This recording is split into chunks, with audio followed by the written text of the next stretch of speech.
Entre la Pologne et l'Ukraine, à un moment donné, c'était vraiment de combat verbal. Des invectives de Zelensky aux Nations Unies, les menaces du Premier ministre polonais, le recadrage du président Duda, et ça a donné ce que ça a donné. Et c'est parti du céréal ukrainien. Les Polonais ont dit quoi, les amis? On ne peut pas venir faire du dumping chez eux pour détruire les tissus économiques, tissus agricoles. Et ils ont interdit de façon courageuse le transport vers leur territoire des blés ukrainiens. Et là, l'Union européenne avait, en un premier temps, entériné cette décision polonaise. Mais comme les céréales ukrainiennes appartiennent aux Américains, la pression est venue de Washington. C'est 3 sociétés américaines qui produisent du blé en Ukraine. Et vous savez que là, Washington est en train de protéger ses intérêts. Et ses intérêts, c'est de voir exporter ces grains-là. Ils avaient menti au départ que non, ça devait arriver en Afrique, l'Afrique va mourir de faim. Si ces grains-là n'arrivent pas en Afrique, c'est compliqué. Et la Russie avait signé l'accord céréalier au niveau de la mer Noire. Ils ont signé cela. Et deuxième fois, renouvelé. Mais la troisième fois, ils ont dit niet. Et ils sont sortis et ils ont annoncé que toute cargaison, tout bateau qui va entrer dans le port d'Odessa seront considérés comme les bateaux qui portent les cargaisons militaires. Ils avaient déjà commencé ce travail. On nous a dit qu'il y a des drones ukrainiens maritimes qu'on a envoyés, c'est en train de faire mal, la flotte russe est en difficulté. On a tué sur le coffre le général en charge de la marine russe à Sébastopol. Mensonge de ce mensonge, toujours le mensonge, les amis.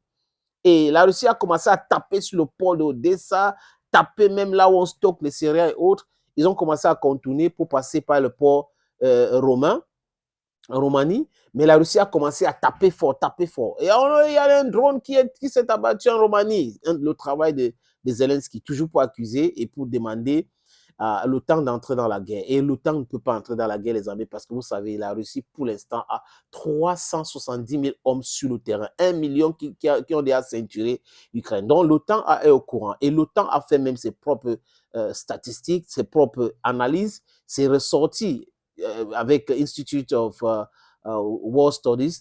Institute of War Studies dit quoi? Que la Russie produit plus de 2 fois les munitions que l'Union européenne et les Américaines y compris, dont l'OTAN.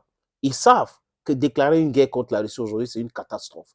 Même le président sortant finlandais a demandé à l'Union européenne et l'OTAN de penser discuter avec la Russie parce que ce n'est que comme ça que cette histoire peut être réglée.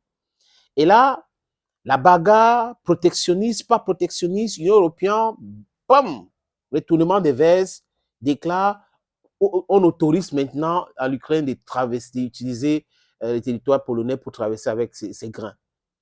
Et ceux même menteurs qui ont dit oui, les bateaux sortent d'Odessa pour aller dans les pays européens, qu'est-ce qu'ils ont fait? Aujourd'hui, on comprend que cette bataille est perdue au niveau de la mer Noire. C'est perdu. Et ce qu'ils font maintenant, c'est quoi? Utiliser les trains pour acheminer les grains ukrainiens vers les pays européens. Et ils ne parlent plus d'Afrique. L'Afrique qui va mourir de faim si le blé ukrainien ne vient pas. Poutine avait stoppé tout ça en disant je vais envoyer tel nombre de tonnes ici, gratuit, on va même transporter. Ça a donc tué l'affaire des menteurs américains. Vous voyez les amis, c'est un peu cela. Et aujourd'hui, on nous annonce un accord qui a été trouvé entre la Pologne et les Ukrainiens. Et une partie de cet accord est claire. Les Polonais n'ont pas changé. Ils continuent de protéger leur secteur agricole. Parce que le dumping en Pologne va tuer l'agriculture ou la culture de céréales polonaises. Donc, ils ont compris cela. Il n'y aura pas de dumping chez eux.